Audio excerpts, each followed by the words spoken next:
Hi అండి. Present running అవుతున్న మంత్లోని hall టికెట్లు కానీ జాబ్స్ కానీ ఒకసారి చూడండి. యూపీఎస్సీ సిడిఎస్ అప్లై ఆన్లైన్ అని ఇచ్చారండి.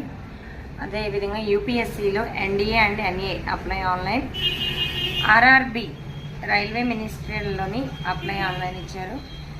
CSIR UGC NET apply online. RRB JE admit cards వస్తున్నాయి. ఆర్ఆర్బి టెక్నీషియన్స్ అడ్మిట్ కార్డ్స్ వస్తున్నాయి. అంటే గ్రేడ్ 1 గ్రేడ్ 3 ఇవ్వండి. గ్రేడ్ 3 రావడానికి ఇంకా టైం ఉంది. NaCl assistant apply online. SSC CHD answer క్రీ వచ్చింది. ఎన్ఐఏసిఎల్ ఇవన్నీ జాబ్ అండి. ఇది ఎన్ఐఏసిఎల్ అనేది కూడా ఎనీ డిగ్రీ అంటే క్వాలిఫికేషను జాన్ 1 దాకా ఉంది. ఒకసారి చూడండి. ఎవరికైనా ఇంట్రెస్ట్ ఉంటే పెట్టుకోండి. ఫీజు అయితే భారీగానే ఉంది. ఆల్ క్యాండిడేట్స్కి 850, ఎస్సీ ఎస్టీ వాళ్ళకి 100 రూపీస్. ఇంట్రెస్ట్ ఉన్న వాళ్ళు అప్లై చేసుకోండి.